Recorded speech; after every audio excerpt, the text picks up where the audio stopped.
realize that during the 11th Parliament, this bill was also part of that, but it was not able to see the end of the day because the term expired before we could pass it, Honorable Speaker.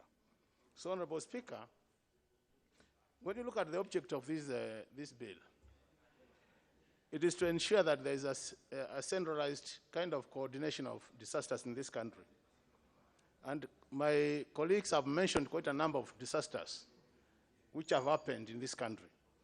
And the fact that now we are talking about an authority which will coordinate in a centralized way all disasters in this country is an advantage. And, Honorable Speaker, there are quite a number of benefits which come with this kind of authority.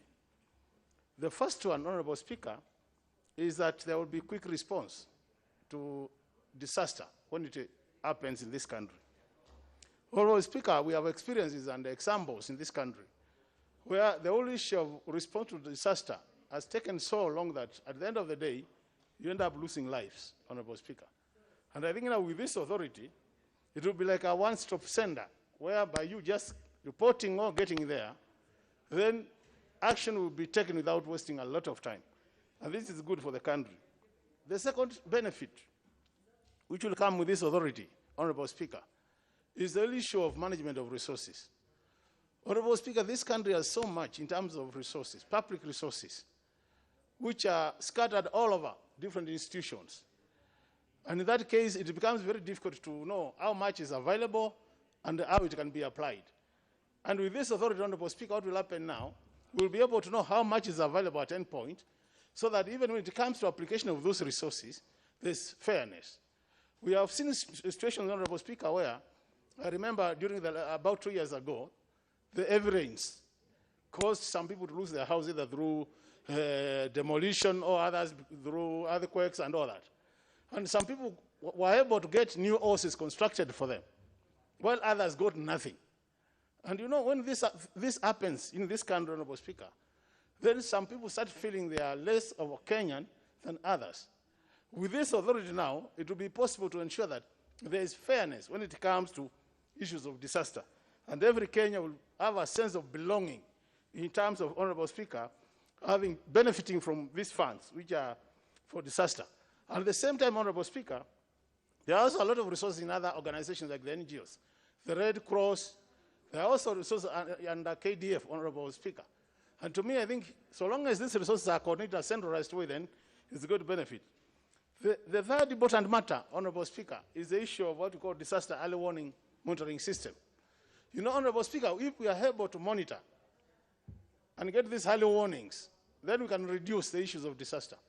And in that case, then Kenyans will benefit because by the time the disaster strike, we'll be prepared to an extent that then within a very short time, people are out of that disaster in terms of being assisted by the government or being assisted by the NGOs.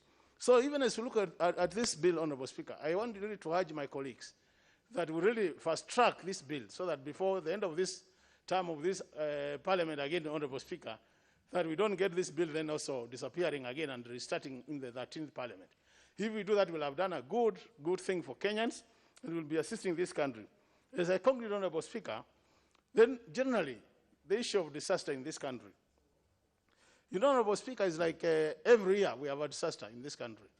And some are so predictable. For example, we know when the rains are not there, some areas will not get food. So we have to prepare for food relief. In some areas, we know when the rains are heavy, there will be landslides and all that. So we have to prepare for that. And that's why I'm saying the component of early warning, Honorable Speaker, is very important. And I really want to re-emphasize that part, that when this authority is in place, is established, one of the things they must do, and do seriously, is early warning preparedness, so that at the end of the day, Kenyans can know next year we are likely to have this, the other year we are likely to have this, next month we are likely to have this, and then prepare ourselves. With those remarks, Honorable Speaker, I support. Thank you. Honorable Sankok. You seem not to be ready. Honorable Speaker, no, not that I'm not ready. I had already contributed in this particular motion. Then why is your card on top? Okay, Honorable Martin Owino. But that is very good of you, Honorable Sankok, because it would have been grossly, it could have been real misconduct if you contributed twice to it. So it's good that you are that keen. I'm well behaved, Honorable Speaker. It is well known. Thank you, Speaker. I thank him too for doing that. But, thank you for the opportunity, Mr. Speaker. When disaster strikes on any community or individual, they would like to see their government in action. That is not happening now because there is no coordination and there is no resources enough for it. That's why I'm supporting this bill, Mr. Speaker, National Disaster Management Amendment Authority Bill. Mr. Speaker, disaster is a cycle and it has phases.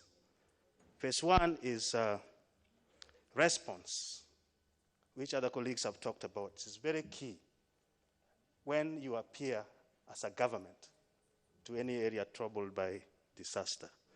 The second phase is the management itself of that disaster. But it's also important, Mr. Speaker, to consider the elements of a disaster. And I think that is one of the previous speakers talked about it.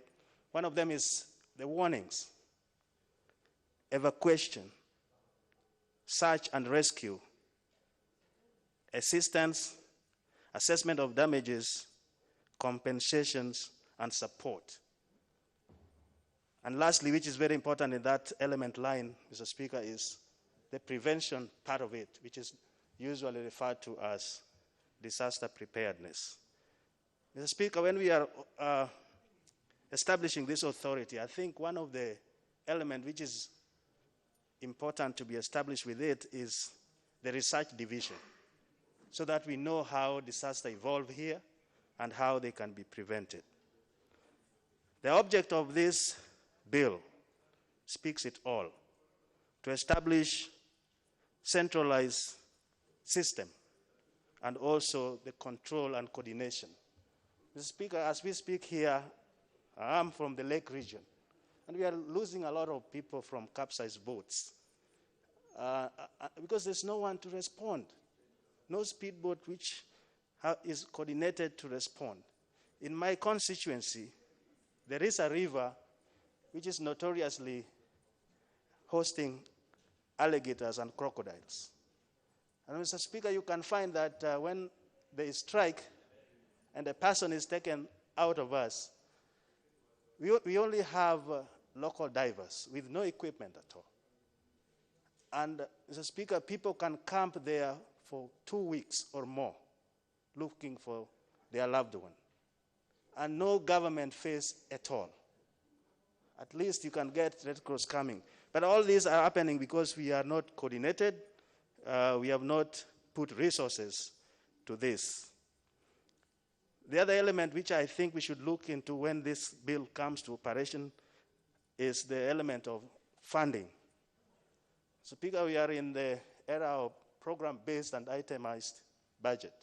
All those elements I talked about, if not funded, will remain in the bookshelf as literature, and nothing will be happening. The Speaker, I want to urge our colleagues, this bill ought to have been passed yesterday because Kenyans are suffering. From one disaster to the other, some are repetitions because we are not prepared. I therefore urge that we pass this bill as quick as possible, and when we come to the budget time, let's put more resources that Kenyans can feel that they have a government that is responsive and care for them. I thank you, Mr. Speaker, and I support. Okay, Honorable Kingara Nganga. Thank you, Honorable Speaker. I stand to support this bill because it is important to save our public and as well our community. Honorable Speaker, as it was said by previous honorable members, disasters happen at village level, at centers, city centers, but Honorable Speaker, the department which take care of disaster management is not distributed, evenly distributed to serve where the disasters are prone. And I want to give a case scenario. Last year, 2019, we had some flood in Iloilo, a place called the Facility File, where a dam broke and over 200 residents were locked inside there, and we lacked all the facilities to evacuate them. And that time, Mr. Speaker, I wished that if CDF had a kitty which could support the evacuation, we would have rushed to it. So, Mr. Speaker, it's one of my proposals that maybe within the CDF kitty, let's have a small budget for disaster management, because disaster happens at our ground level where we represent. Honorable Speaker, it was also said that when disaster happens, there is no coordination. I think it should be well stipulated how disaster can be managed, what kind of a disaster should be, what kind of a disaster should be managed by who, because you can recall even people killed amongst themselves as they tried to save others. Mr. Speaker, I think we need a good order so that we can save life rather than lose life as we try to save life. I stand to support. Thank you. Honorable Gladwell Cheruiyot.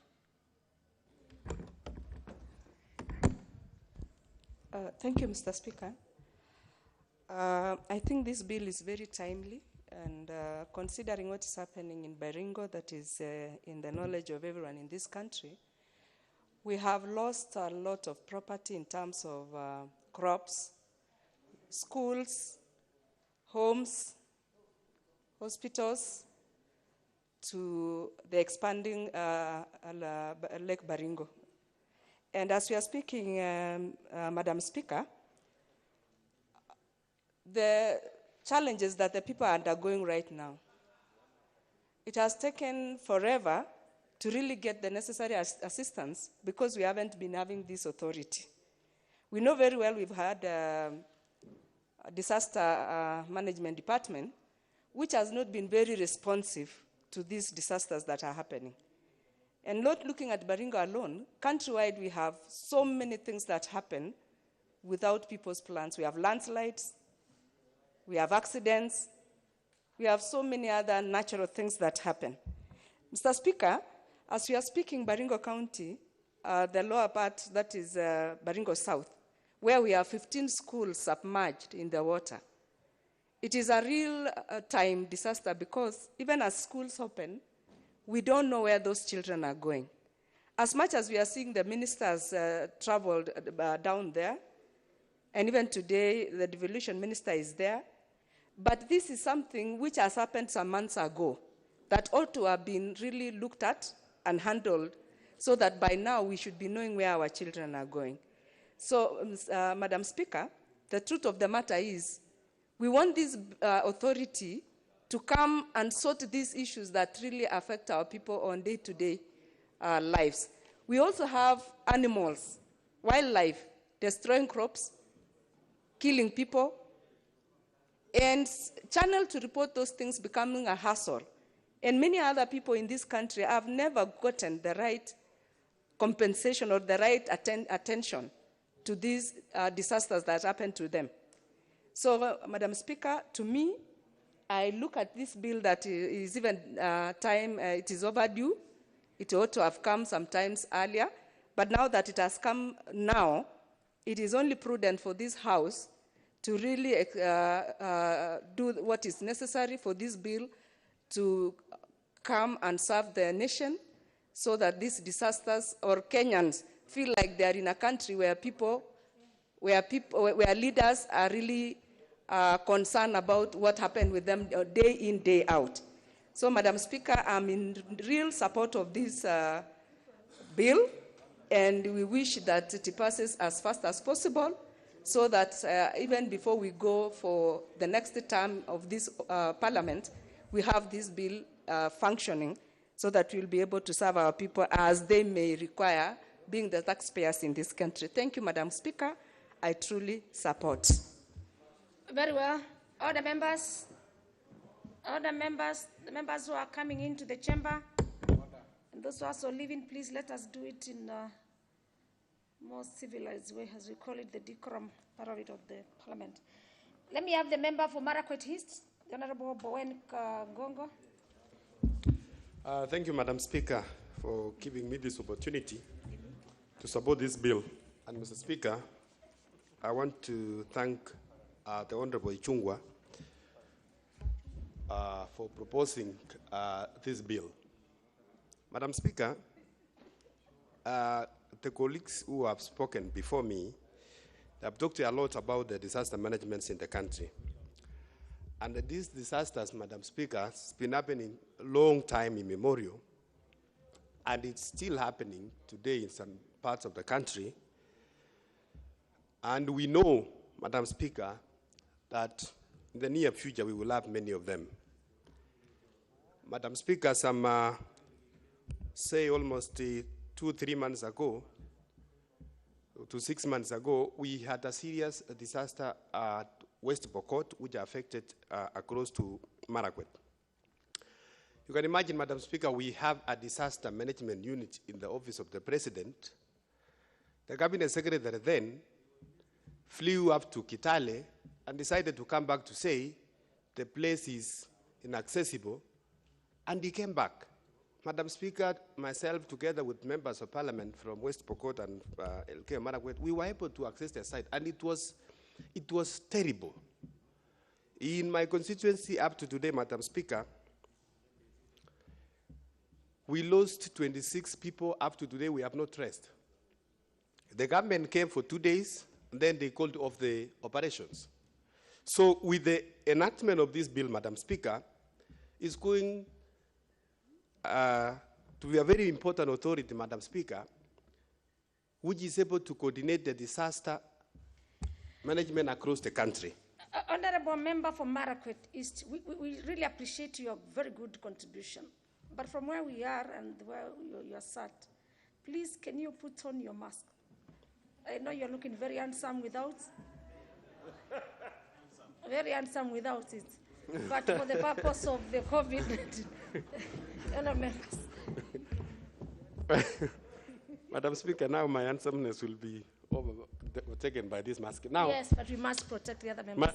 Madam Speaker, I was saying that with the enactment of this authority, Madam Speaker, and well funded, they will be able to coordinate the disasters across the country and be able also to lay down policies on disaster management, on disaster preparedness, and also, if possible, Madam Speaker, to be devolved. They can devolve this, they can be devolved so that every county, at least they will have a unit or a department or a county offices, so that whenever there is an issue of disaster across the country, there are people who are immediate to be deployed. Currently, Madam Speaker, we can say the only disaster management unit in the country is Red Cross. It's the only Red Cross where when there is a disaster in Makueni, when there is a disaster in Turkana, they are everywhere. Yet we have a functioning government, and we appropriate money in this House, Madam Speaker, every year for disaster management. With this authority, Madam Speaker, I'm very sure that they are also going to work together with those NGOs like the Red Cross so that they are able to handle these management issues very effectively. Madam Speaker, I don't want to belabor on this because we are at the second reading and there is quite a number of amendments we're going to bring in the third reading, Madam Speaker. I want to support this bill, Madam Speaker. Thank you. Very well. And the member for Emuhaya, next on my request list, the Honorable Member Omboko. Thank you, Honorable Speaker. I join the rest of the members in supporting this bill, the National Disaster Management Authority Bill, a bill that wants to consolidate the issues of disaster into one unit that is being referred to as here as an authority, and which will then coordinate all the other agencies that do deal with disaster in the country, so that we have a centralized point, command center, where issues of disaster can be managed from, both in the levels of research, predictability of disaster, and even handling of the same disaster.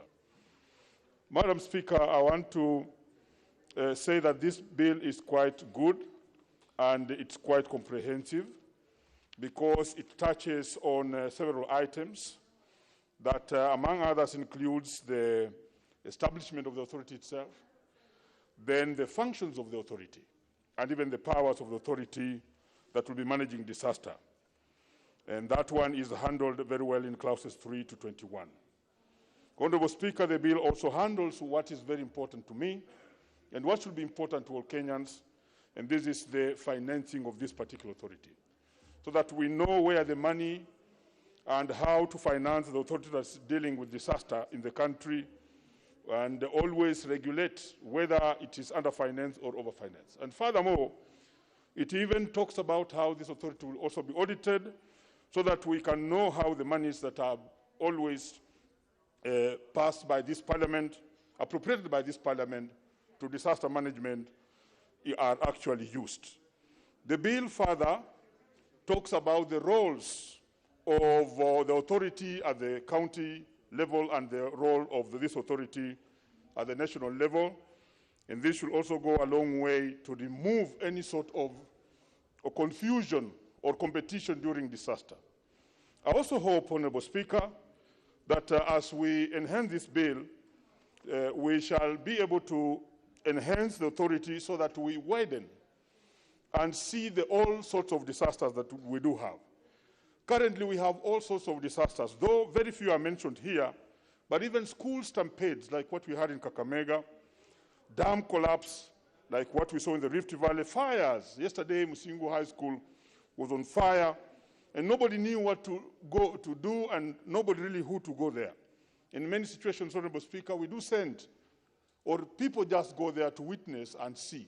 So like what I saw in Musingu High School yesterday, everybody was watching and taking photographs on selfie or using the phone and posting them. Disasters are broad. They go to drought, they go to diseases in some parts of this country. They are not limited to diseases, but also go to terrorism. They further go to floods, which are regular, and somebody said are predictable. But further, we have the landslides, collapse of buildings, and disasters do evolve. They evolve with time, because in 1979, nobody would have talked about terrorism as a disaster. They were not as common as they are today. So as they evolve, this authority, I believe, will be able to also do research, and I want to love the contribution that came from the research point of view, so that they are able to see what are the other new dangers and spheres that disaster may be heading to. And this does not mean that the authority should only be limited to that, but again, the bill has given authority and a window to cabinet to also regulate this, and we hope by allowing that space to the cabinet, it should come up as a stronger unit to manage disaster in our country. A caution would go to the universities and other colleges that pick up on every other thing that is now coming up contemporarily and start training learners without regulation. Sometimes back, Honorable Speaker, when disaster became a real issue, especially because of the terrorism, the universities rushed and started training people in disaster management. And they overtrained these people. And we also saw the same thing with actual science. And we have to tell our universities not sometimes to exploit opportunities like these ones to their own benefit. So you'll find that we have too many learners out in the field.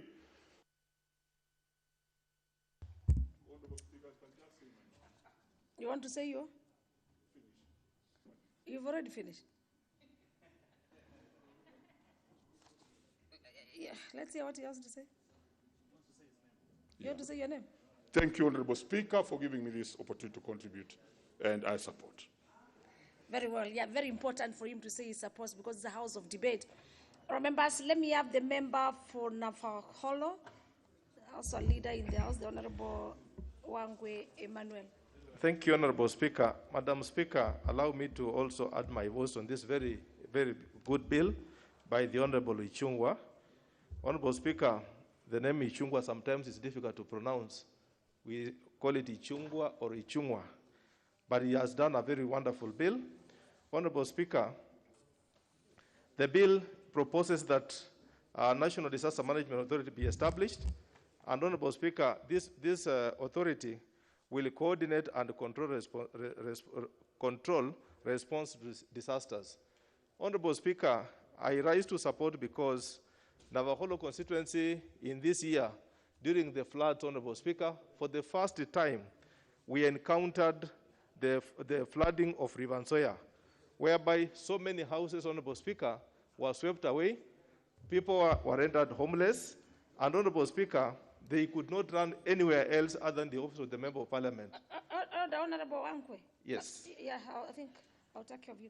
Members, I have 7 members who are on intervention. I don't know what is the issue on your intervention, you know. But you know where to request. We don't contribute on interventions. Interventions is for point of orders. Please, can you remove your cards from intervention? If you're on intervention, please just be on intervention. Otherwise, you may not be able to. And be careful, you may remove your card and you get deleted from the request. Carry on, Honorable Member for Norfolk.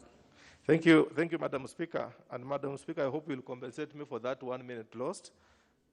Madam Speaker, I was on the point that there was no one to turn to because all my people did was to call me as their Member of Parliament, call the Governor, call the MCA, and yet, Honorable Speaker, the 3 offices do not have a fund specifically set aside other than the county government, which had a little fund, Honorable Speaker, to contribute. Therefore, by virtue of the creation of this bill, of this authority, Madam Speaker, we are going to have a place where we can call and say 1, 2, 3 disaster has happened, this is required to be done, and therefore, Honorable Speaker, I want to thank the MPA for thinking big in terms of making sure that Kenyans can now have somewhere to call and rest. As well as this House, Honorable Speaker, will be able to apportion money good enough to cushion Kenyans once and for all in terms of disaster. Madam Speaker, the bill also proposes that this shall serve as a command center for all communication, which I've also alluded to, Honorable Speaker, because we will be able to call and have a position in terms of raising the concern, coordinating the disaster that has occurred, Madam Speaker, and this is going to be a good thing, Madam Speaker. Madam Speaker, this bill is good also because through capacity building in terms of at both levels of government, both the county government and the national government, Madam Speaker, through this bill, the creation of this authority, there shall be good coordination. We will now be able to talk to the county government, Madam Speaker, talk to the national government. What is going to happen, Madam Speaker, effort has been that the county government is able to make some budget for disaster, at the same time unable now to coordinate with the Ministry of Interior to know what is it that is happening. Madam Speaker, throughout the world, there are various non-government organizations which are ready to support once a disaster happens. But now, without a government coordination, without a body that can coordinate the resources, it has always been difficult. You could call World Vision, you could call USAID, you could call any other organization. They are willing to support, but how do you formally engage with those NGOs? Through this bill, Madam Speaker, there will be a structure, there will be a way now through which you can engage non-government organizations which will be happy to lay their support in terms of towards a particular government organization, Madam Speaker. Madam Speaker, disaster is a challenge. Through this bill, it will facilitate disaster management contingency processes, resulting from formation of contingency plans to be updated, Madam Speaker, regularly. Madam Speaker, once you now formulate disaster management contingencies in terms of the process, how are you approaching a particular event? This is laid down in terms of supporting from the occurrence to how it's going to be implemented, Madam Speaker. This is going to be good, and I wish to support this bill that let all my colleagues also support. And therefore, Madam Speaker, I once more beg to support. Thank you. Very well. Let me have the Honorable nominated Sosion Wilson. Yeah, thank you, Honorable Speaker. I wish to join the rest of my colleagues in supporting the bill by Honorable Nchungwa and thank him for bringing such a timely bill. And as we ventilate on this, Honorable Speaker, the disasters that we're experiencing are majorly linked to climate change. If it is about fires, it is climate change. Honorable Speaker, looking globally, we see fires in Australia. Honorable Sosion, members, let us agree. Let us put on or wear our masks, whichever the English would come in better for us to understand. Much obliged, Chair. Let us protect each other. We are very happy that we were able to get more members. It is important to protect each other. Much obliged, Honorable Speaker. Very well. Now, as a country, we should be alive to the disasters that are strongly linked to climate change, such as fires. The other day, we were discussing about servo fires, and there would be many other questions about the causes of fires all over the country, but all this is linked to climate change. We have seen devastating rains that have caused landslides and has actually taken away lives of citizens. We are seeing rising lakes in this country. In fact, all the lakes in this country are experiencing abnormal rising levels of water that have submerged institutions of learning, human settlements, and these are not things to ignore. And so this bill, in recommending an authority, we believe that authority will have the capacity and the infrastructure to deal with these matters. Honorable Speaker, the establishment of a research unit within this authority would be very critical. We have seen many authorities in this country, Honorable Speaker, that run into troubles of corruption and they go under and they actually do not deliver. The centralization of all disaster programs and strategies through this bill, I believe, will gear us towards efficiency so that this country is ever ready to deal with fires, is ever ready to deal with disasters related to floods, and so that we can take matters of disasters away from being politically linked, that we see how much generous you are politically when there are disasters. This should not be the case, Honorable Speaker. The taxpayers' resources and the infrastructure of the country should firmly be in place in case of disasters. They are dealt with decisively and effectively. Honorable Speaker, we have seen the available disaster management systems in this country, either from donors or from individuals. Even in the city here, we have seen something called Songo Rescue Team. And when you look at this, as a country that is independent for 57 years, and we still leave disaster issues to the mercy of benevolence of individuals, whose benevolence is not actually benevolence, but is political mischief, then I don't think we'll be doing well in governance. As we advance in our development in our country, and with respect to the climate change and other factors, this should not just be an authority, but it should be an authority that has got a strong framework in terms of research, information, forecast, and ability to swing into action at whatever moment to deal with these disasters. We have seen businesses lost through fires, and we have seen citizens suffer for no apparent reason. So, Honorable Speaker, this bill is timely, and we hope it will not just become law, but it will become a law that will be effectively implemented, and the citizens of this country will see value for this particular law. I support. Very well. Indeed, I remember, do recall the 10th contributor to this bill, the Honorable Mutinda Mule, did speak about the members of parliament being disaster managers. And I think the public would understand now how the parliament makes laws.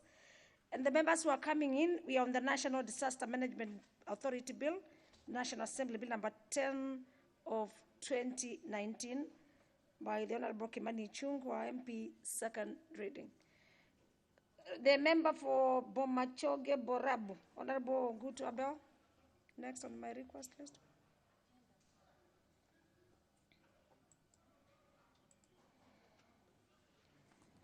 I can hear one of the members shouting gender, gender. Who is what? And I hear also men is also gender. Yes, the member, carry on. Give him the mic. Oh, thank you, Honorable Speaker, for giving me opportunity to... And gender, when we talk about ladies, we fight for our positions. When we are here on time, we will get it Thank on you time. for giving me opportunity to contribute this bill. Honorable Speaker, I want to agree with what the honorable members have said about this, the timely consideration of this bill. And Honorable Speaker, I want to say a few things that kind of embarrass this country. Disasters have been a common phenomenon in this country because of the nature of the climatic conditions, the erraticness of the rains, and also because of the level of our development. Madam Speaker, I want to say that some of the disasters that we are experiencing are as a result of our increasing numbers of population, coupled with lack of land management. We do not have land planning, and where there is... Order. This Honorable 001 nominated, you have already contributed, and you cannot just be the one who is out of order. Please allow the other members to make their contribution. Yes. Thank you, Honorable Speaker. I was saying that lack of planning has been the major reason for the disasters. And here we get the body that should give us the support that we require to coordinate the various activities that are taking place in this country. Honorable Speaker, I want to say that disasters have recently increased because as population grows, people have settled in areas that were previously open land that served to absorb the rains that came erratically, and also that acted as buffers to service running water. So I want to say that as this bill goes through, I think the authorities' major issue will be to ensure that this country has proper planning in place in terms of land use. And also that the responses to disaster is systematic and also cyclic, before, during, and after disaster, so that we live well cautioned against the disasters that we know that come now and again. Honorable Speaker, I want to say that my constituents, for the first time, suffered a huge landslide. It has never been the case. And I guess this is because of unmanaged infrastructural development, including the massive roads that have been opened up by the county government that are poorly manned and poorly maintained. So I want to say that this body could help to make sure that whatever we do on the landscape is well coordinated, and that whoever is responsible for providing the right services to ensure that disasters do not bring much loss is also well followed and held accountable. I want to say, Madam Speaker, that I support this bill. Thank you. Very well. And now the member for Wajir County, Honorable Hali Fatuma Gedi.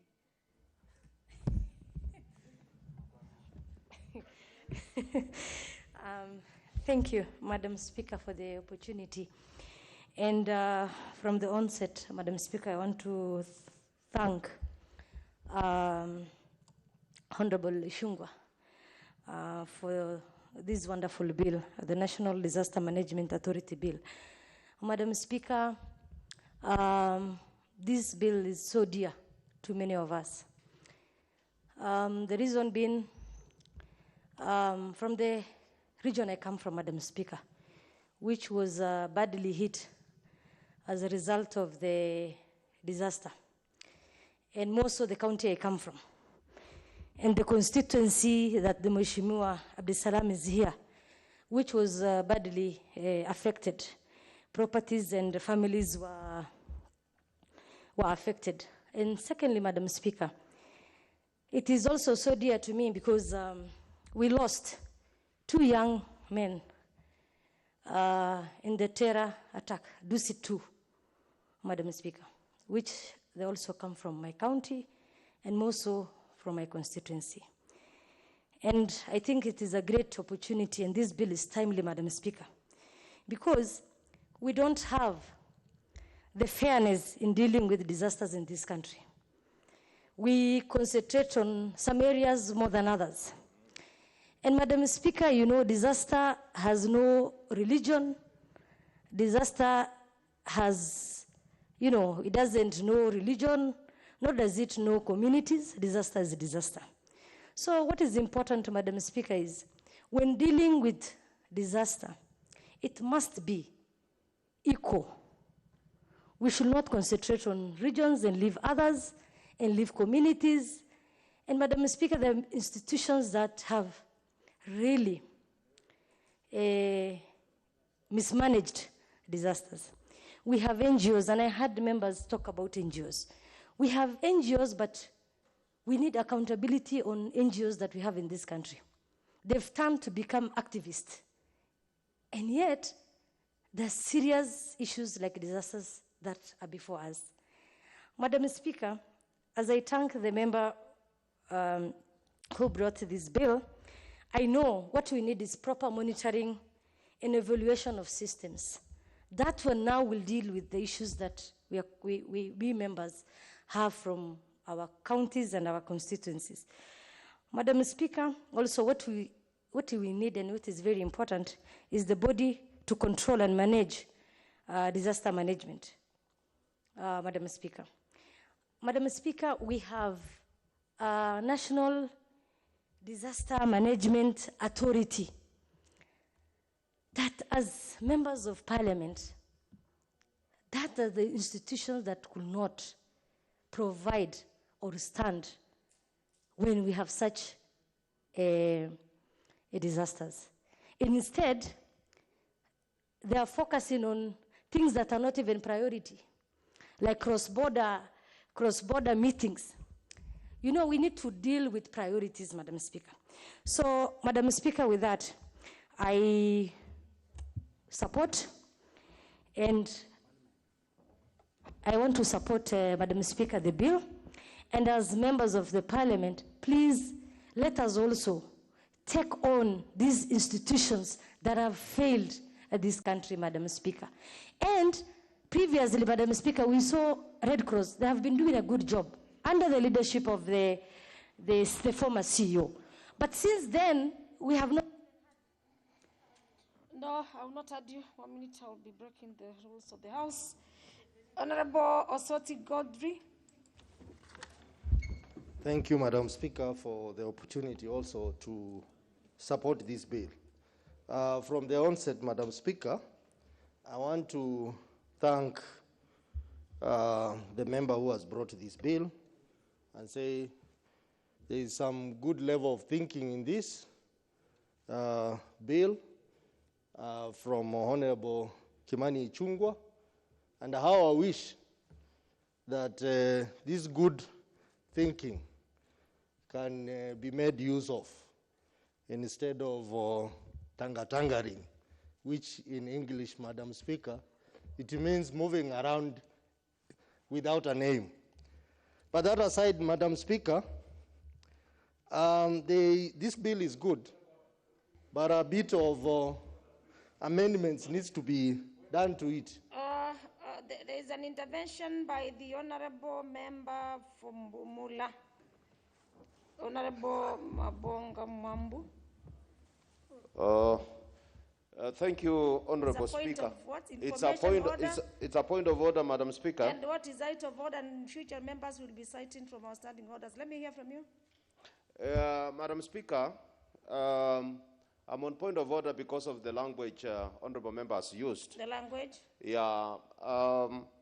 Madam Speaker, he has just, as if he's contradicting himself. He says this is a very well-thinking bill that is before the House.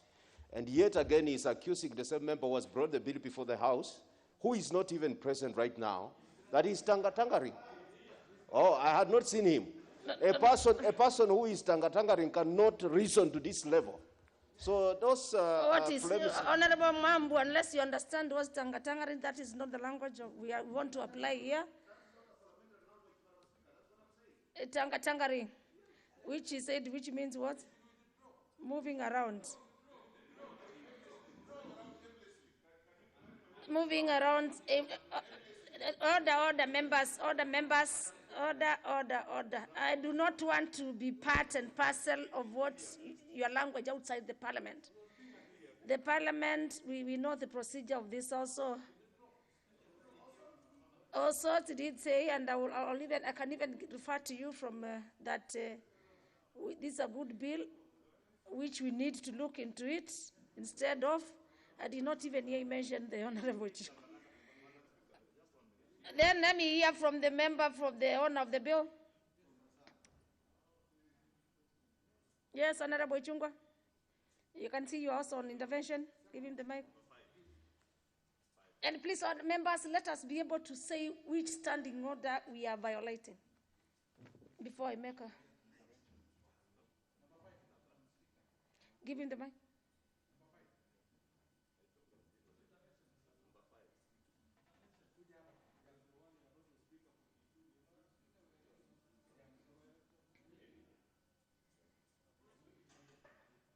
Of course, he really supported your bill. Let me hear what is. Give me the mic. And thank you, Madam Speaker. And as much as I appreciate the support that Honorable Osotsi was going to speak to in support of the bill, what Honorable Mwambu is referring to as offensive, Honorable Speaker, is what... No, address yours because you're on intervention. Yes, yes. I'm saying the same offense that Honorable Mwambu was pointing out. Indeed, Osotsi did say, as much as it's a good bill, yes, the sponsor, who is myself, yes, is tangatangering. You're not moving. And he interpreted that to mean moving around aimlessly. Very well. I know, Madam Speaker, Osotsi is fond of moving around aimlessly. And I'm sure he has not even read this bill. That is why... No, now you are debating. Now you are debating. Please resume your seat. Resume your seat. Members, let us not take advantage of points of order. This is a communication that had been done. Honorable Osotsi, please, can you make a clarification? Thank you. And withdraw if you really mean that.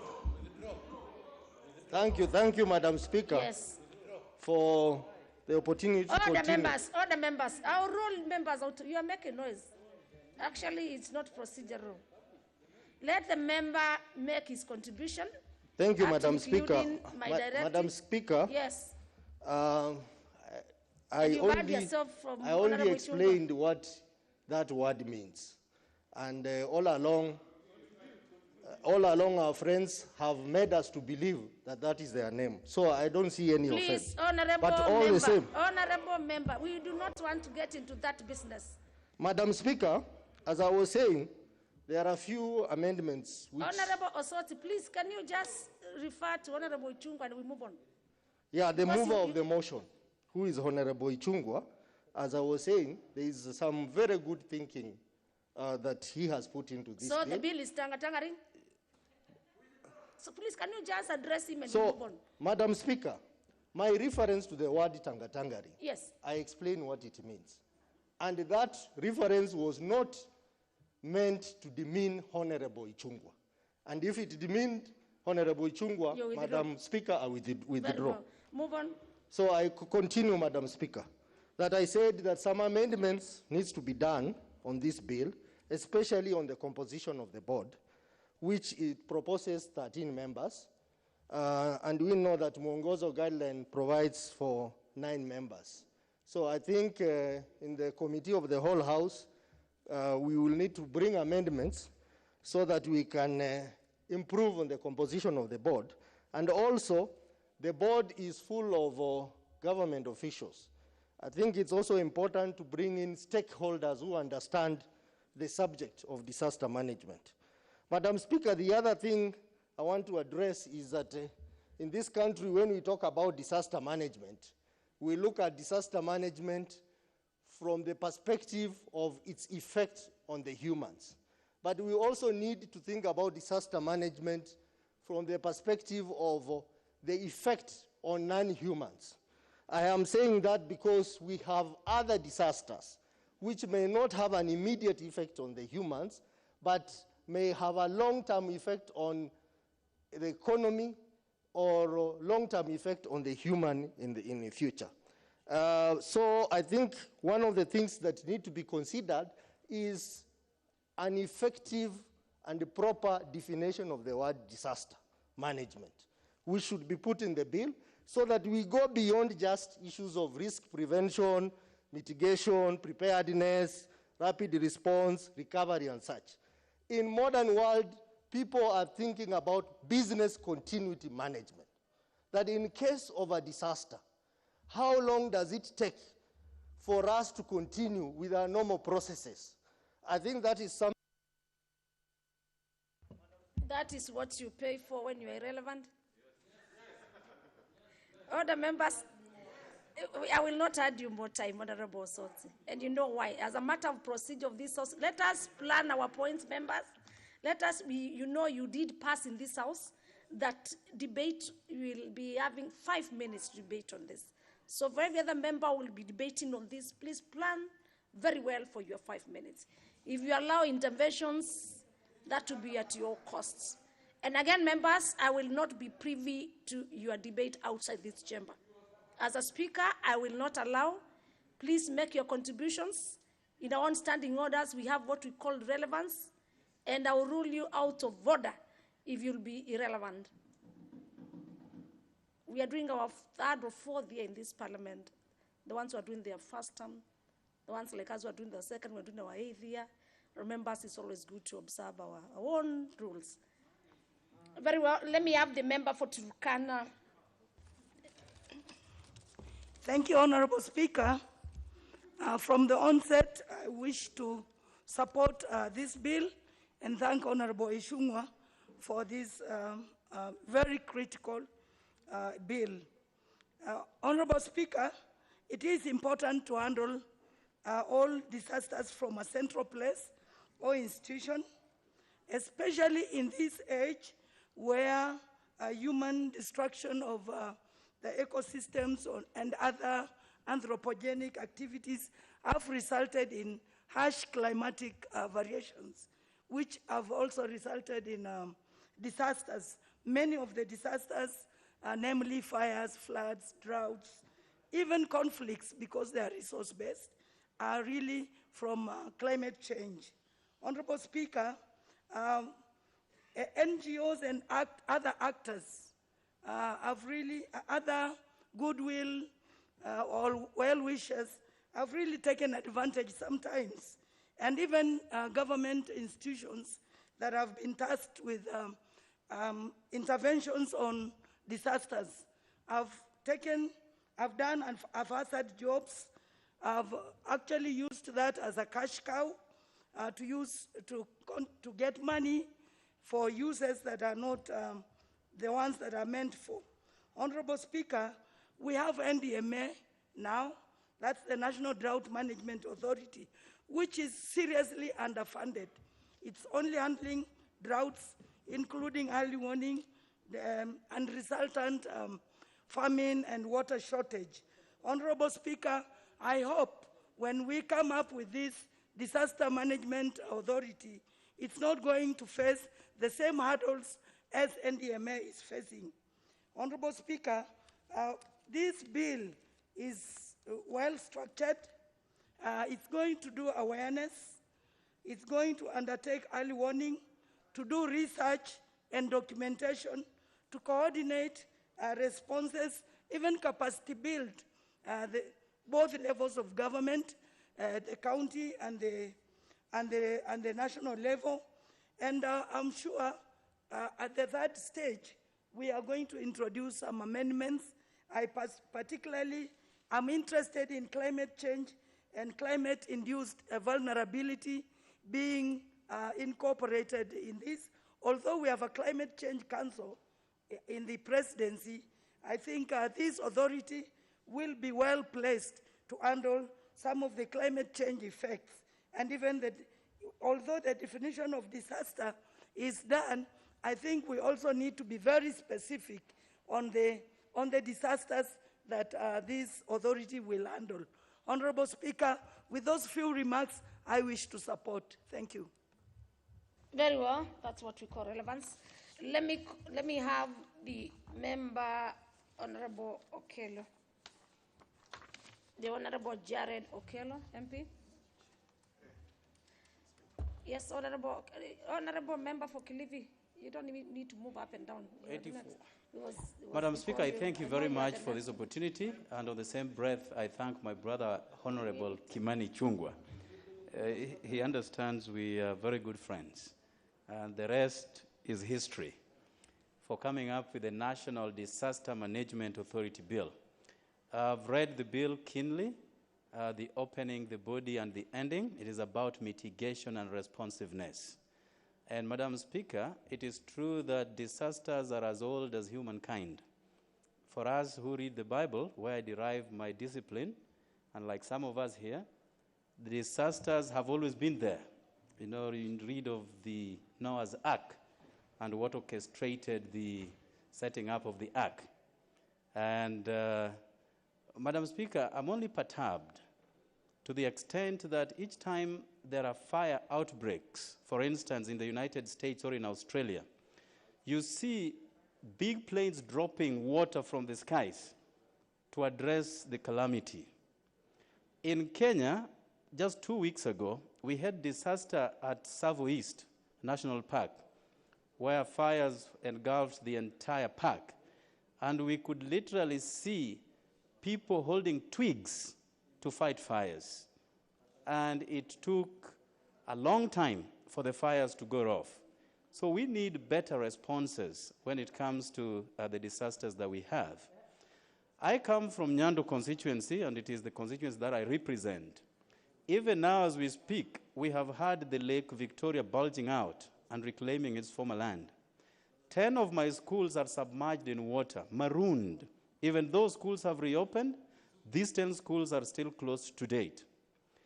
The mitigation interventions from the government haven't been forthcoming. So there has been a proposal to merge these schools with others on higher grounds, and students have to trek long distances to access education, which is a human right, as is enshrined in our Constitution.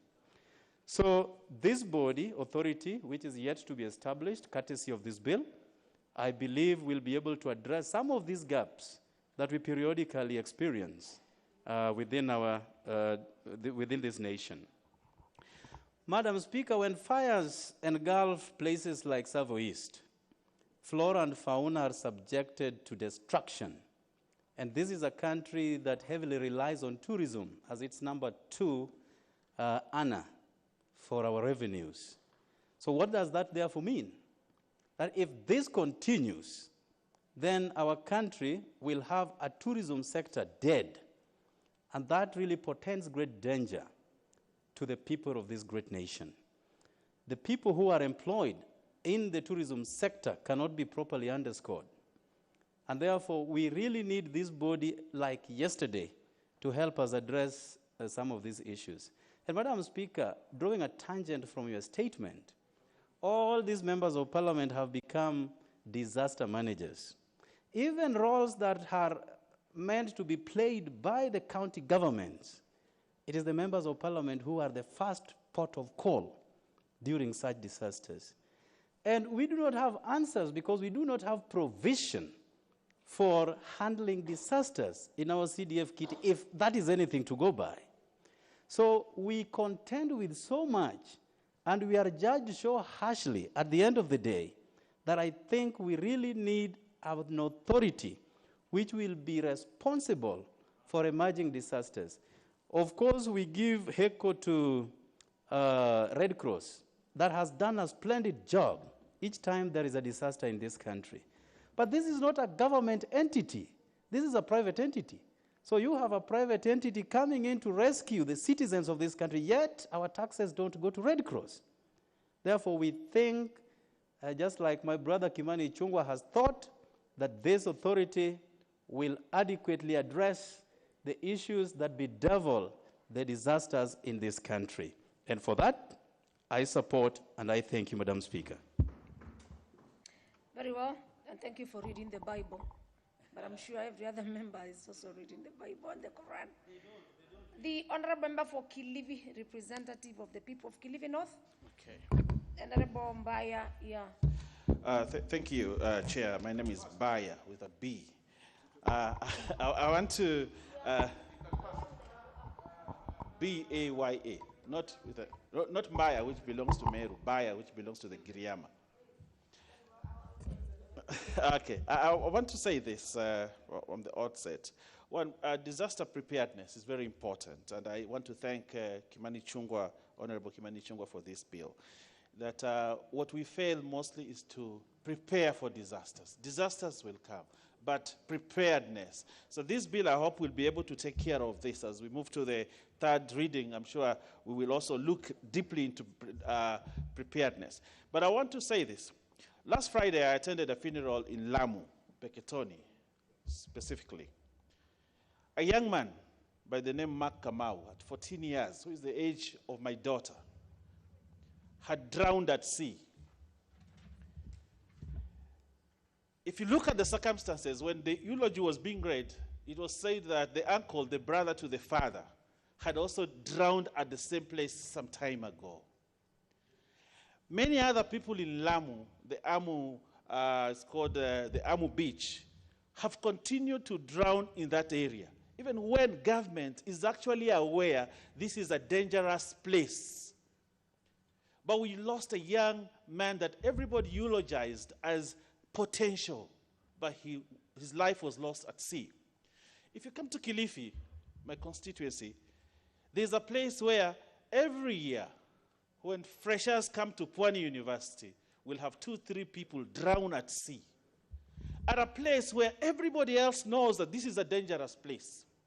But nobody in government really takes care of a disaster that is imminent every time young people go to sea. When you try to follow it up, you go to the county government, they say, you see, that is not our function.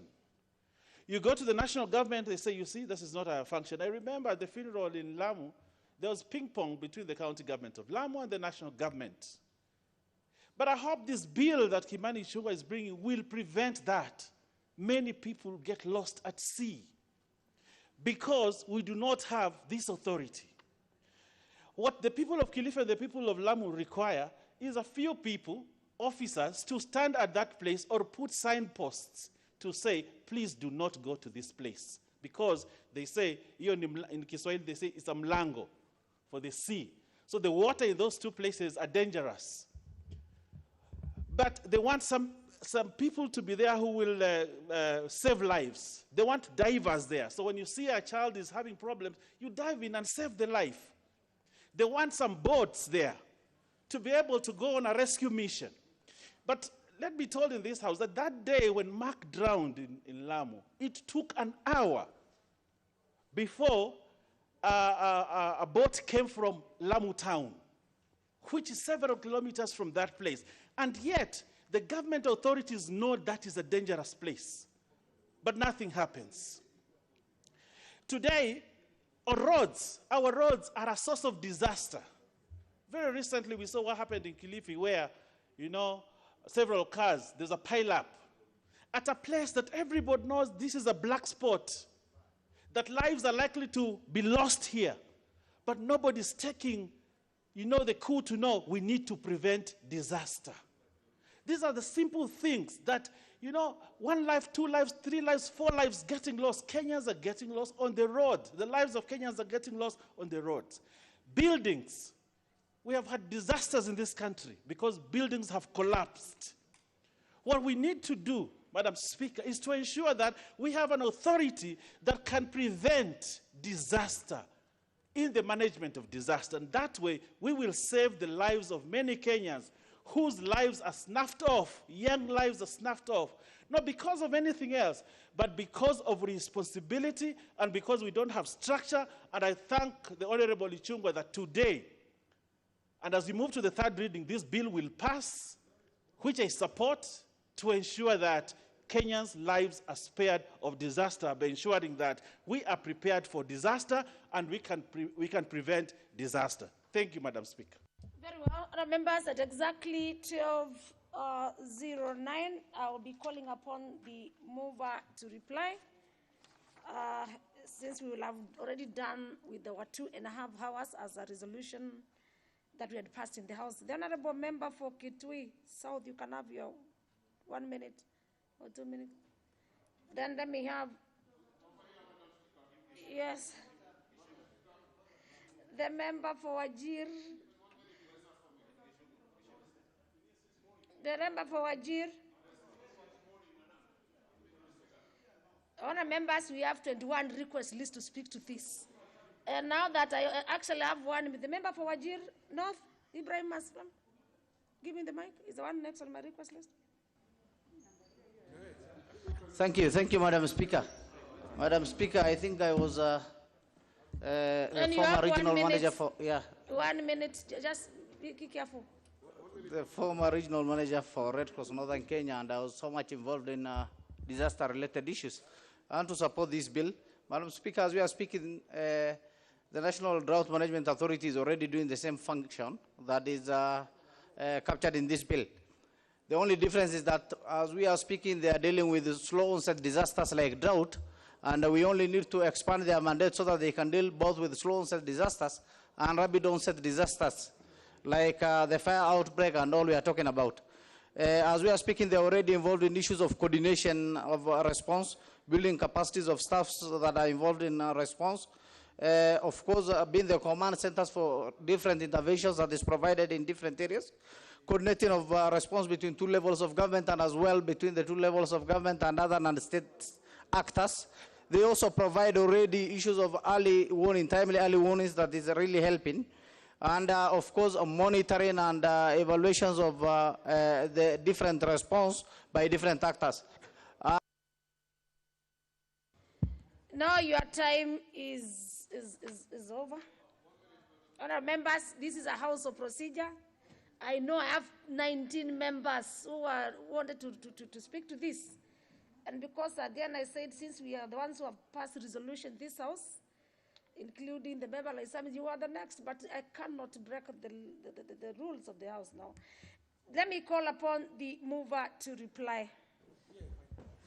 Thank you, Honourable Speaker. And if you allow me, Honourable Speaker, to contribute 1 minute each for the member for Laisamis, Honourable Abele, the member for Marsabit County, Honourable Mwambu, and Honourable Meli, and Honourable Gishimu. 1 minute each. Members, with that order, it is procedural because the debate has been concluded maturely, and for this matter, the mover can donate or give some minutes. So I start with the member for Laisamis. In fact, thank you so much. 1 minute. Thank you so much, Madam Speaker, for giving me this opportunity. Indeed, I sat here since morning, and I don't know how it happened that my name was skipped. You have few Nevertheless, seconds no to problem. this. I have to give my views. Madam Speaker, I arise to support this bill. Indeed, this is a very important bill, particularly to the pastoralist community who have endured harsh climatical changes in this country, that today, in my constituency, for instance, Madam Speaker, because we're actually approaching rainy season, quite a number of my animals in my constituency have actually succumbed to harsh weather where these animals have actually died. Quite a number of them have died. I fail to understand. Your 1 minute is over, Honourable Member. Honourable Member for Laisamis, you don't listen to another member. Always be focused to the speaker. These members were disrupted with the member for Laisamis, Honourable Masabit, in that order. The member for Masabit, Honourable 1 minute. Okay. Thank you, Madam Speaker. During drought time, the pastoralist communities are moving from place to place looking for water and green pasture. In the process, they experience tribal conflict, which has taken a lot of life and livestock taken away from them. This, if not addressed, will increase poverty rate in the county and the country at large. it is important as a government we prepare on how to manage disaster. Thank you, Madam Speaker. I appreciate. Planning for your 1 minute. Honorable Member, Honorable Mwambo. Honorable Mwambo, you are the third beneficiary. Thank you, Honorable Speaker. From onset, I want to support this important bill. Madam Speaker, with the global effects with us here, you will agree that the coastal region, inlands, and even semi-arid in this country are experiencing the disaster. And my friend, Honorable Ichungwa, has brought this bill at the right time. I want to request that, Madam Speaker, when you read that bill, you realize that he has captured very well the issue of medication, preparedness, the recovery, and the way forward that this authority has to deal with. I only request that when we will be making some amendment to this bill, we will ensure that the bill has the research department and ensure that we have structures up to the constituency level. Because, Madam Speaker, most of the disasters that you are experiencing today are floods. In my constituency, where people have submerged in water, you really struggle, and every morning they are on the MP to ensure that actually they are assisted. So if we will have those structures up to the level of the constituents, we will be able to have somebody who will stand to take responsibility. It should not be, Madam Speaker, that the government is complimenting the NGOs, but the NGOs should be complimenting the government what it's doing. We so far thank the Red Cross, what they are doing whenever we have a disaster, but the government should have at least a well-planned structure. Very well. Honorable Meli, 1 minute. And a mover, please be ready because thank we you, just consumed thank the you, Madam Speaker. Madam Speaker, I first want to commend Honorable Shungwa for such a brilliant bill, a bill that actually tries to manage disasters. Worldwide, Madam Speaker, it is known that disasters are rarely preventable. Some of them are natural.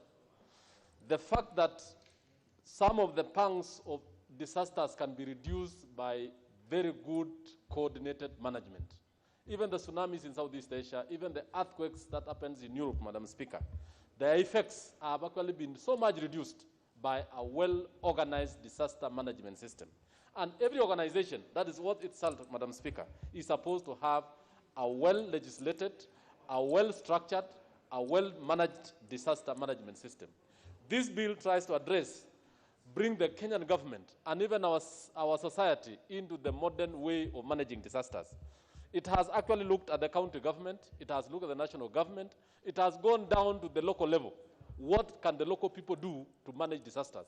As we speak today, most schools have been submerged across the country. Then the member, Honorable Geshimo, that is the fifth member. Madam Speaker, I rise to support the bill, and I thank Honorable Ishungwa for the good work. Madam Speaker, this bill comes as a reprieve to the many people of this country.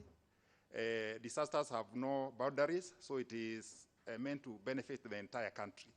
Again, it also comes as a reprieve to the people of Geshogo, whereby we have some areas where we have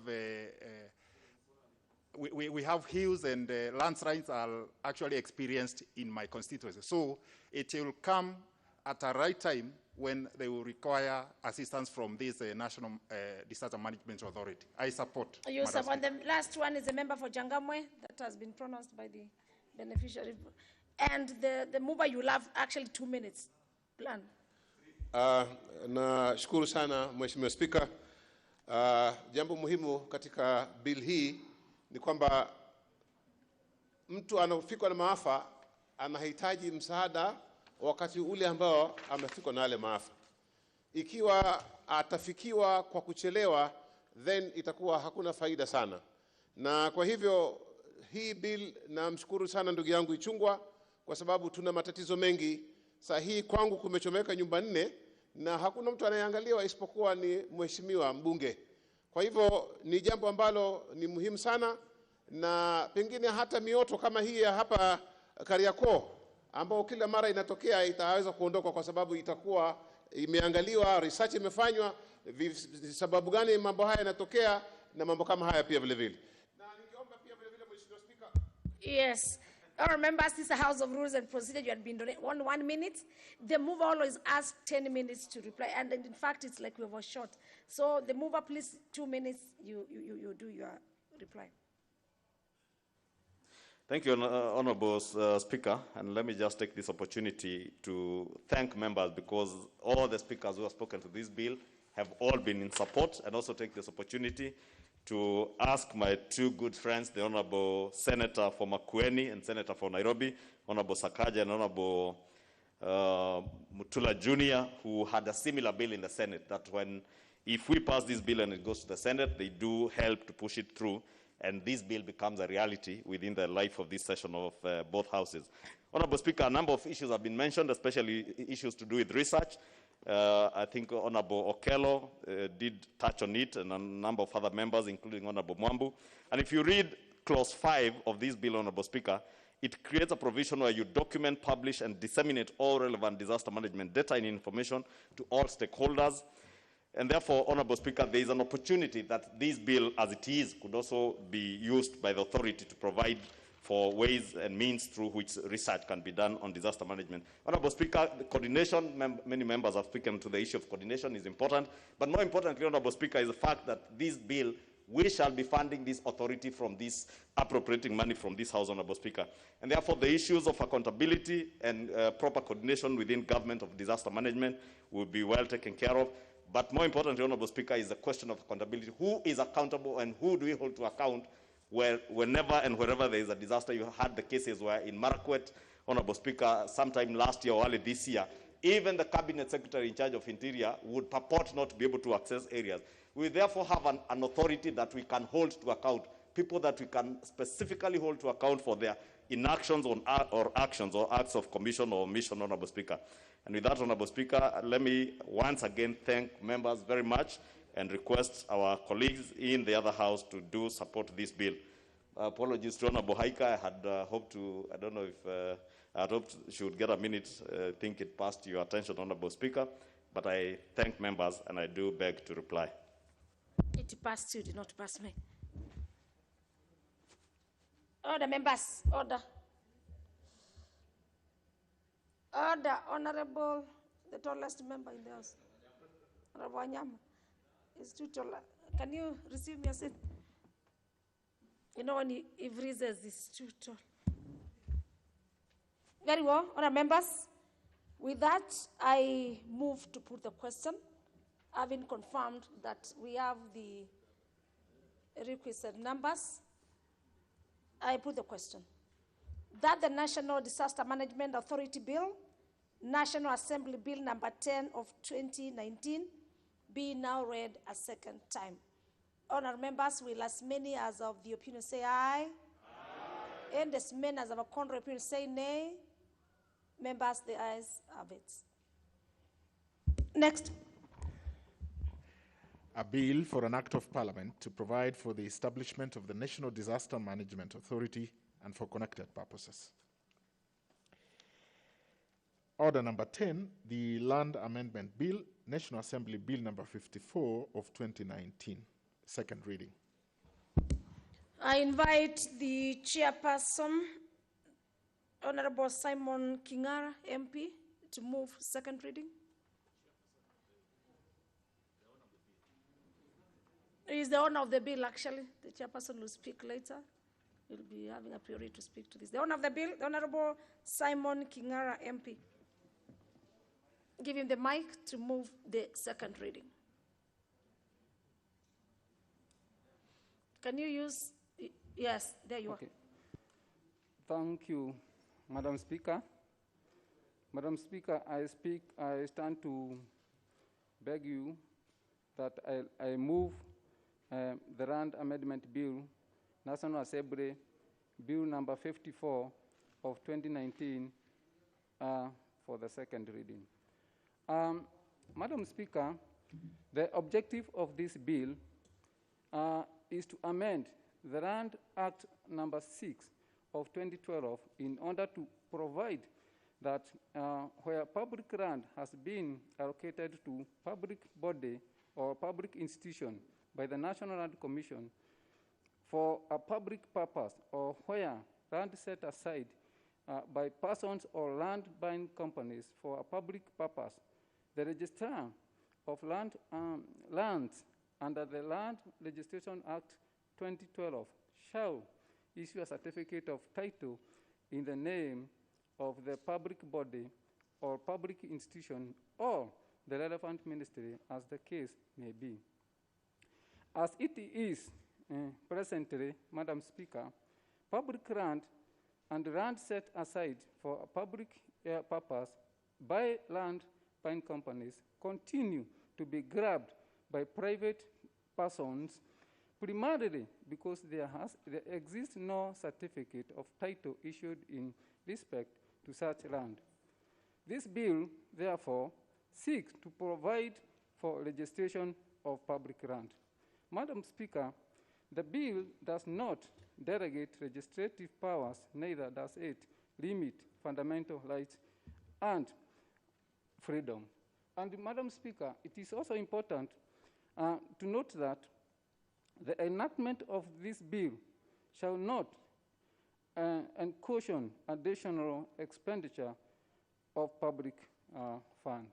Madam Speaker, as you look at the year 2009 National Land Policy and the 2010 Constitution specify that land in Kenya be designated as public land, private land, and community land. Madam Speaker, it is in such land that is proposed to be vested in the national government in trust for the people of Kenya and administered on their behalf by the National Land Commission. Madam Speaker, the principle behind public land is that it is held in trust for the people by the government. Public land is therefore to be used for the benefit of the citizens of the country to serve their public interests. Madam Speaker, infrastructure investments such as roads, railways, schools, sewages, and water treatment plants serve a public purpose. Therefore, Madam Speaker, there should be ready supply of public land on which to construct these projects, particularly in urban areas where the need is great. Madam Speaker, if you look at the projection of urbanization, it stands at 50% by 2030. But the question is posed, will there be enough land to accommodate this 50% coming from the rural towards the urban settlement? Madam Speaker, therefore, this amendment seeks to ensure that all public land is established and registered accordingly.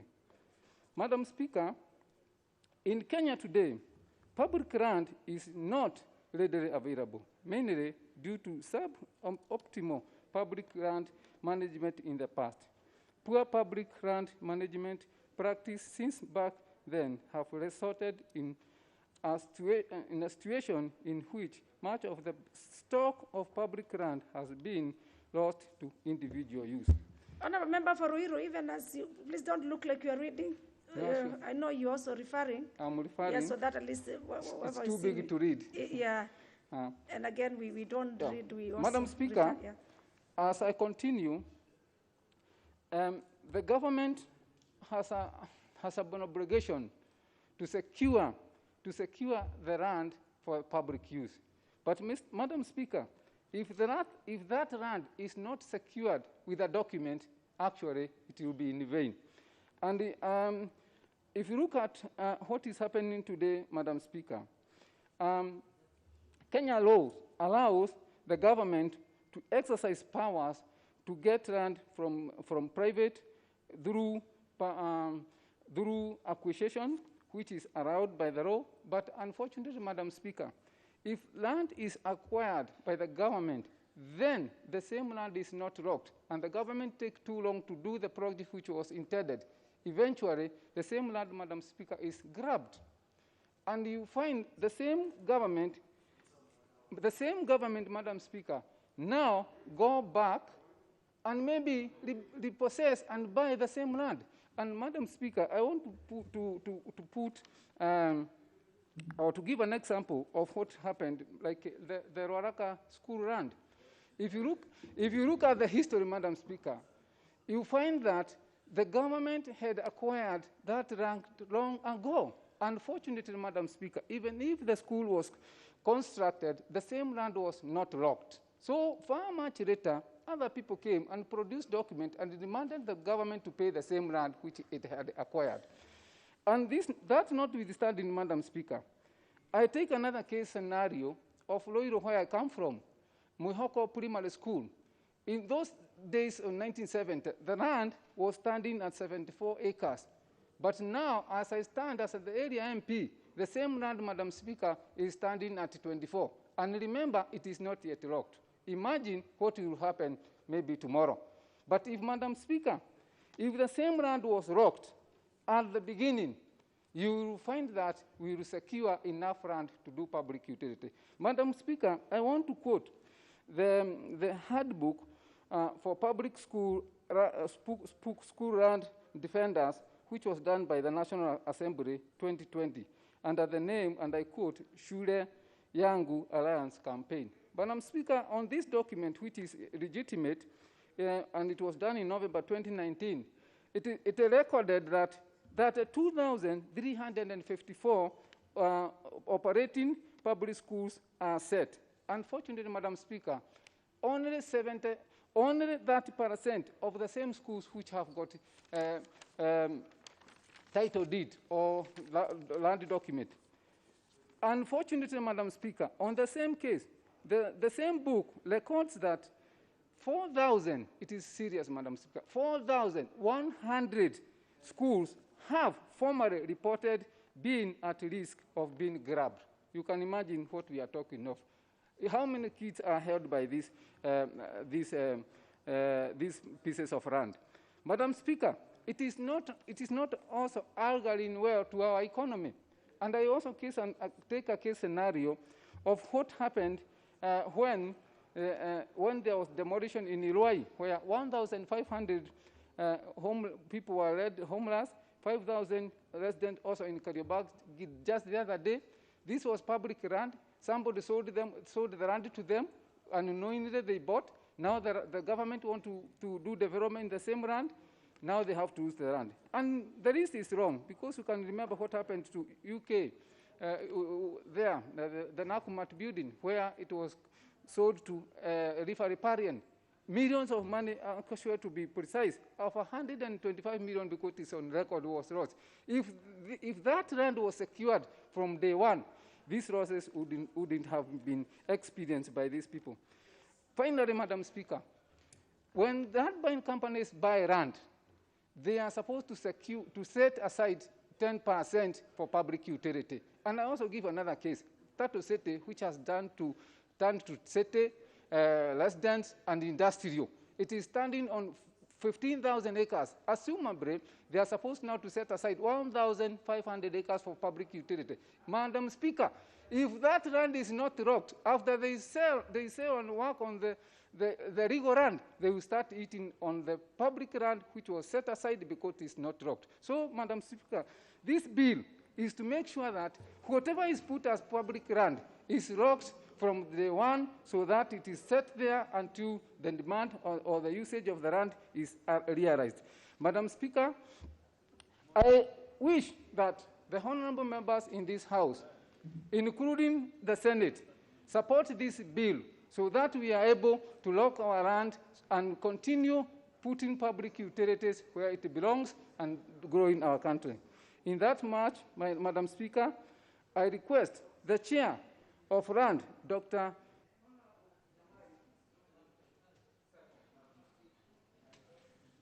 You have not moved. Have you moved? Just give the mic to officially move it. Give the mover just 1 minute to move. As a matter of procedure, give him the mic.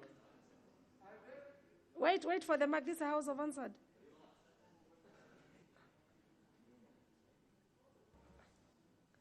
Oh, yes, you must move it. Thank you, Madam Speaker. We run every day. I beg to move and request Honorable Dr. Nyamai to second. Very well. Honorable Nyamai for seconding. Thank you, Honorable Speaker. I beg to support the second reading of the Land Amendment to Bill 2019, the National Assembly Bill number 54 of 2019. Honorable Speaker, I would like to, first of all, thank the Honorable Kingara for coming up with this bill and also speaking about it this morning as he moved.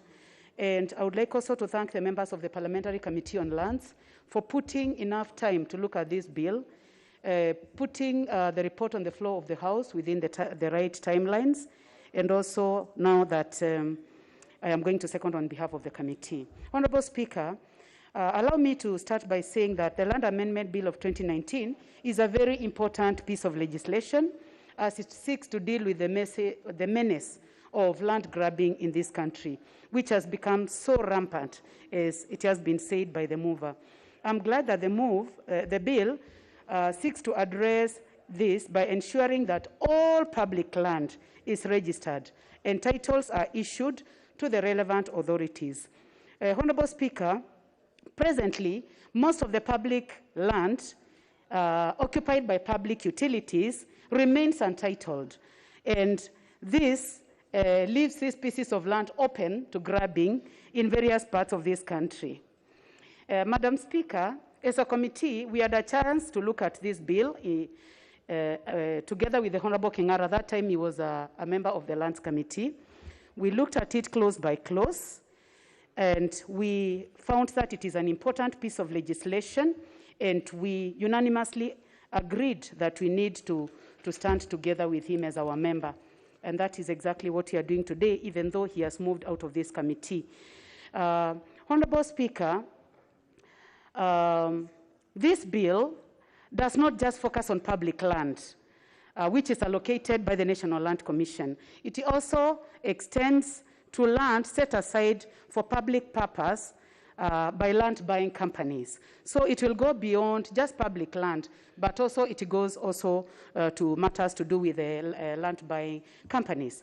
Madam Speaker, the 10% usually which is set aside in terms of surrender to public amenities has also been subject to grabbing. And the Honourable Member has given an example of Roraka land and many other pieces of land that we have seen government getting involved in moving people out of this land. If these pieces of land had been registered, titled, and title deeds given to the public utilities, and maybe the registered parastatals that own these pieces of land, then it means that even what we are seeing today, where communities and public being moved out of these places, would not be happening. Madam Speaker, this explains why public amenities have slowly been disappearing. As such, land is being grabbed by private persons. I'm glad that this is going to focus on this as well. Madam Speaker, our committee as we looked at this bill, we however noted a few areas of the bill which would need a little checking. And I'm sure when the bill comes for the Committee of the Whole House, we will be together with the Honourable Kingara and we'll be able to raise some amendments that are going to improve this bill. I'm going to highlight a few of these. First is the need to expressly state in this bill who has the honors of applying for registration of public land, which of course should be a public body, Madam Speaker. This will give it clarity. Secondly, there is also the need to align this bill with the current laws. When you look at it, Madam Speaker, it mentions the Physical Planning Act, but through this House, we have moved from the Physical Planning Act, and now we have the Physical and Land Use Planning Act of 2019. I think, Madam Speaker, this is occasioned by the fact that also in 2019 is when this bill was brought by the Honourable Kingara, and it is also within the same year that we got the Physical and Land Use Planning Act law. In this regard, there is need to align it to the current bill to the new act. Madam Speaker, thirdly, there is also the need to specify in whose name the title of public land is going to be issued to. In this case, the incorporated public entity, the certificate of title should be issued to that particular entity. Madam Speaker, secondly, in the case of an incorporated public entity, then the The Cabinet Secretary Treasury then becomes the trustee. Thirdly, in the case of the county government,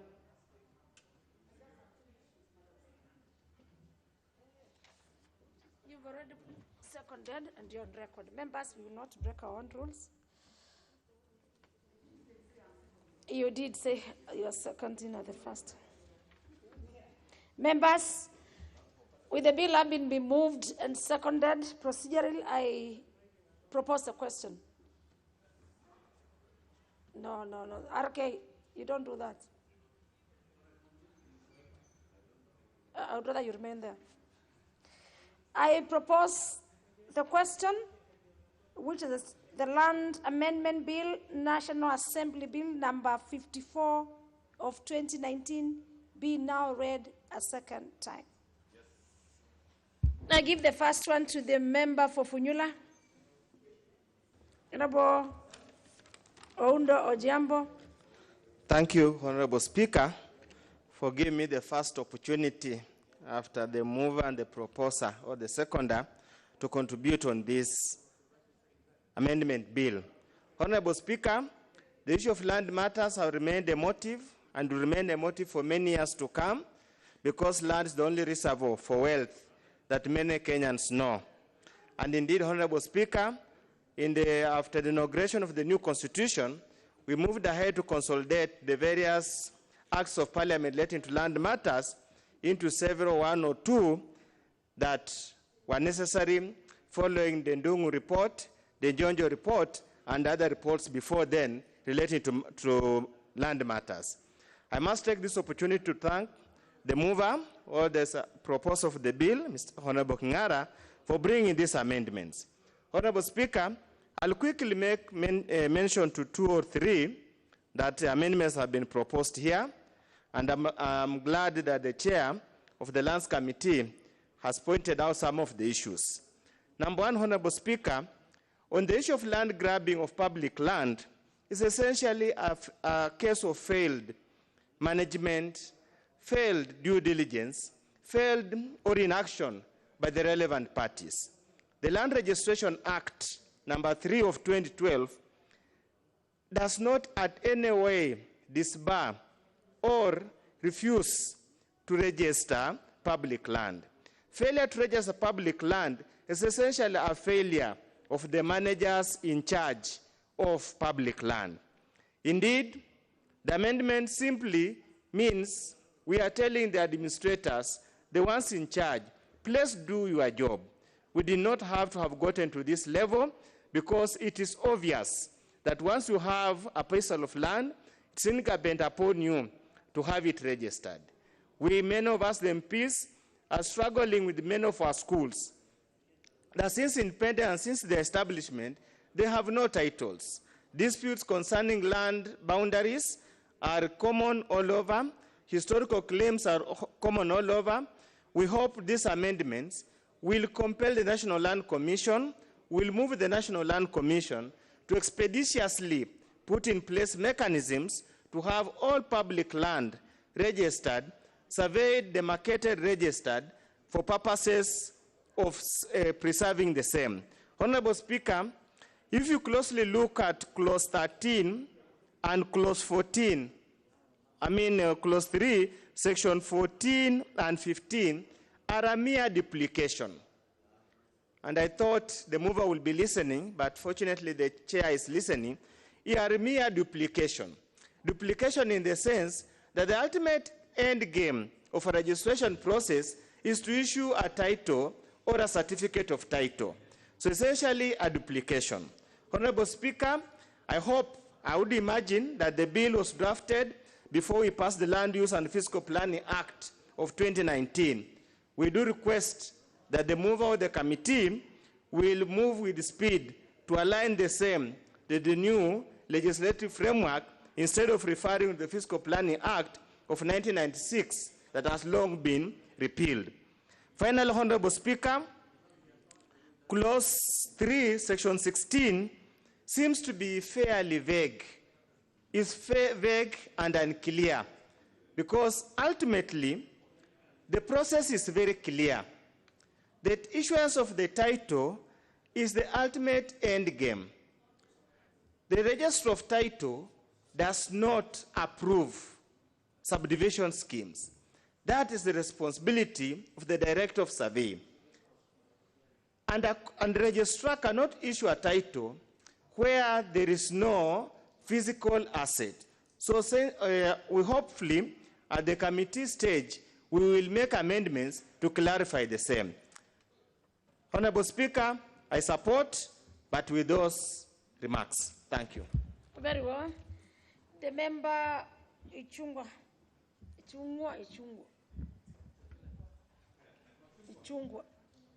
It's difficult to pronounce, but. Thank you, Honorable Speaker. I hear the member for Changamwe saying Machungwa and saying ODM, and he knows clearly that I have no relationship with that party.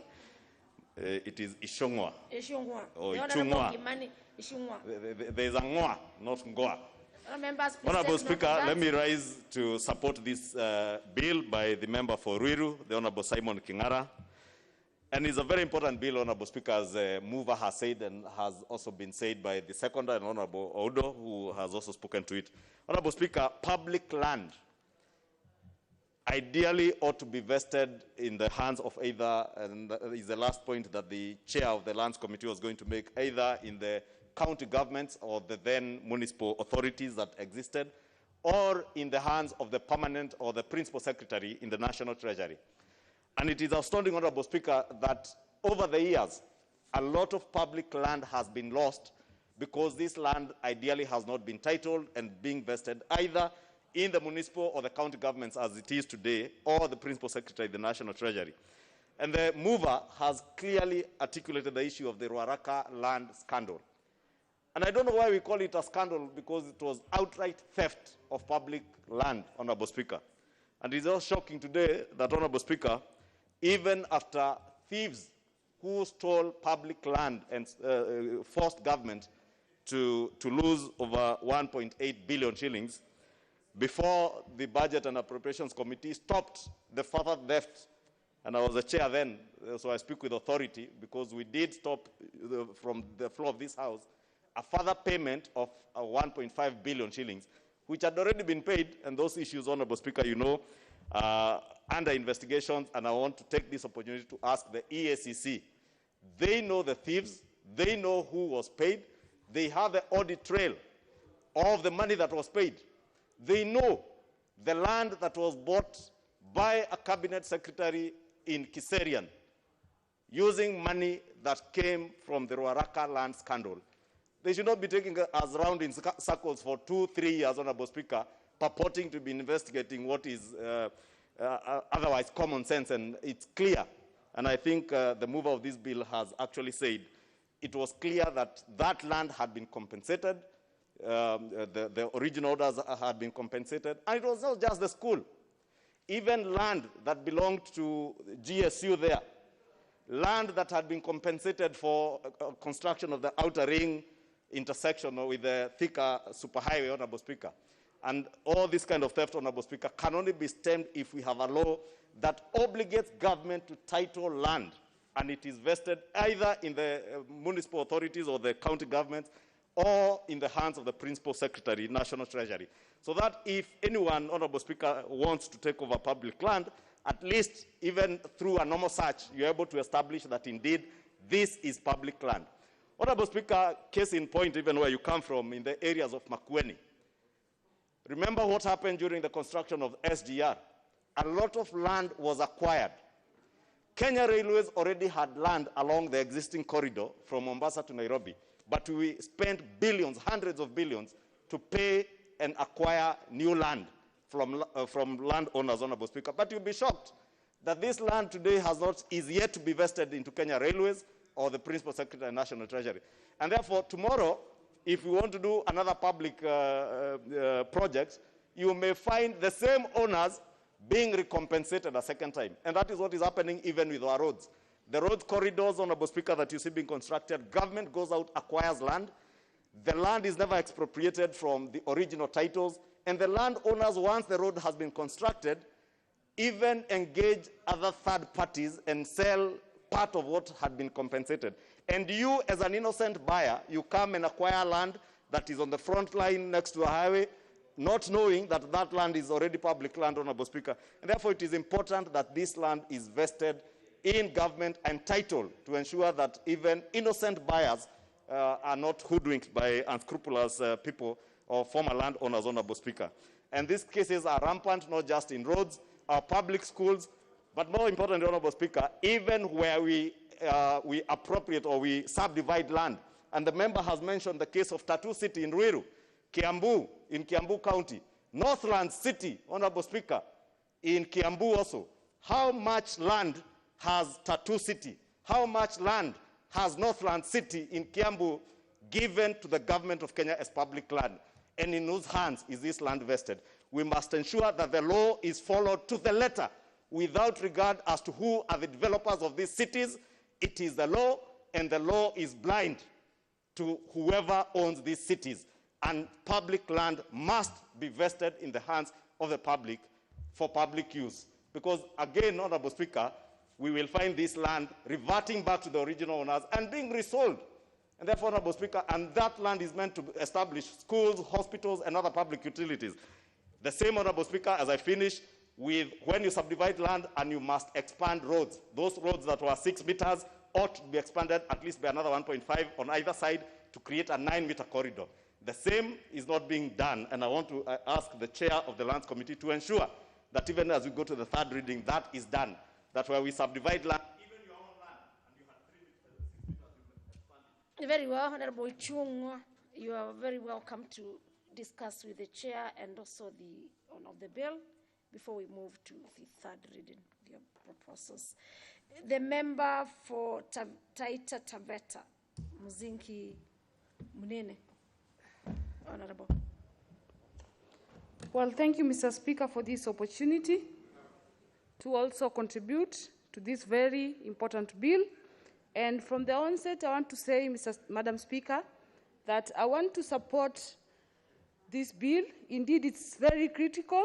It is a very important bill to the entire country, and most importantly to Coast Region and Taita Taveta. Madam Speaker, we know of many historical injustices, many cases, many land disputes in the entire country, and especially Taita Taveta, Madam Speaker.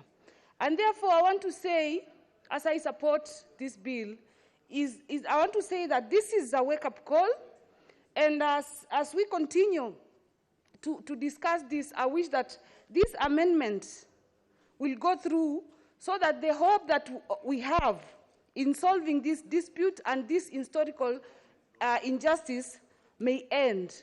That is all, Madam Speaker, and I thank you for the opportunity. Very well. The member for Seme, the Honorable Nikal Wambura. Thank you, Madam Speaker, for giving me the opportunity to discuss this bill. And let me start by congratulating the move of the bill. Madam Speaker, this is a small but extremely important bill, which seeks to protect land that belong to institutions, public institutions, from grabbing, from encroachment, from retrieval. And I like the bill that it insists that where land has been bought by public companies, or cooperatives, SACCOs, and divided and allocated to individuals, the pieces that are allocated for public utilities must get their titles before the others get their titles. Madam Speaker, what has been happening is because when public land is given for public institutions, they have no titles, sometimes they have no boundaries, they have no beacons, and what happens, they are then prone to public being relocated again and leases being issued, even when the institutions actually have them. We have many examples where public schools actually are located, leases given and sold out, and people then attempt to actually acquire those land and to move out the children in the schools. So this is extremely important.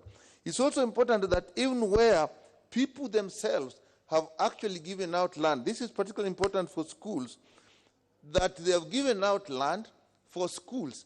Then later on, if that land is not, the title is not given in the name of the school or in the custody of the PS Treasury, then people turn around and say this was their land, or their children turn around and say this was their land, and now they start claiming, they try to move the land, they try to encroach on the land, and you find a lot of problems involved, those institutions involved in that. So this bill will now ensure that that land for a public institutions is either in the name of the institution, and probably that's what the chair for land was saying, that we amend the bill so that the land is in the title is in the name of the institution. So nobody can come and claim it, not a public officer, not a land officer, and not even a person who previously had given the land with good intentions, who now changes their mind, or whose siblings or relatives change their minds. And Madam Speaker, I think what has been happening is that these institutions have had land, they have been running, the institutions are going on, nobody bothers. I think we should also make provisions in this bill so that certain officers have the responsibility to ensure that the institution that you are running, the land on which that institution sits, actually has a title that is secure. If we do that, Madam Speaker, all the problems we have with schools, even public hospitals, even mortuaries, I've had situations where people have even tried to grab mortuaries and remove the dead bodies so that they can do development. If we do that, all this will actually be avoided. And for that reason, Madam Speaker, I support this bill. Honorable Mushira Mwangi. Thank you, Mr. Speaker, for giving me this opportunity to support this amendment, the Land Amendment Bill 2019, sponsored by Honorable Kingara. Mr. Speaker, the issue of public land, Madam Speaker, the issue of public land management is, has been problematic for a long time, and that's why in the Constitution Kenya 2010, Article 62, there is a stipulation of how to manage public land. Mr. Speaker, Madam Speaker, sorry, Madam Speaker, during subdivision of land, there is always provision of public land, but I don't know what happens after this provision, because later on, this land is always grabbed. And Mr. Speaker, this amendment will come in handy to ensure that we secure the public land, because public land is an important landmark for future development. We find ourselves in our situation where we want to build a school in our constituencies, but you find the area that was set aside for construction of schools has been grabbed. You end up looking for land to buy and build such land and build school, and in most instances, it's difficult to get land.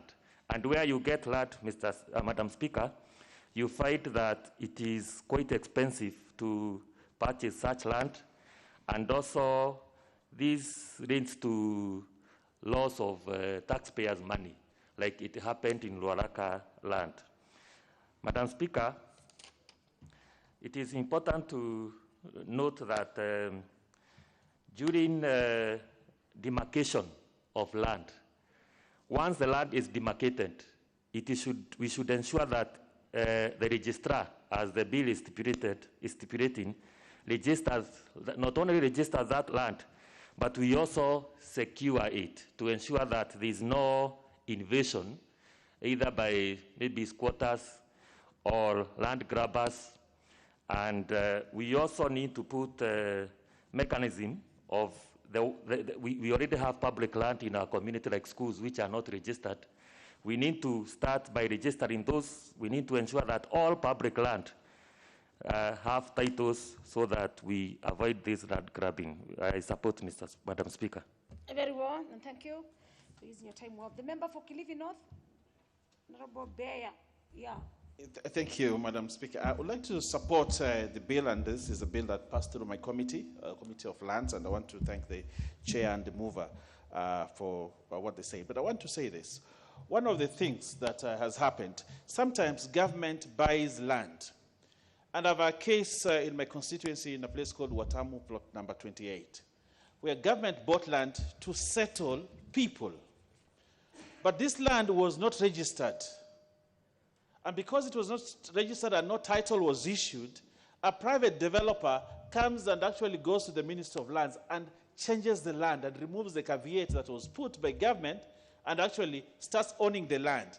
He comes back and tells the people of Watamu, you need to move out of this land. These people have never known any other method of earning a living apart from fishing.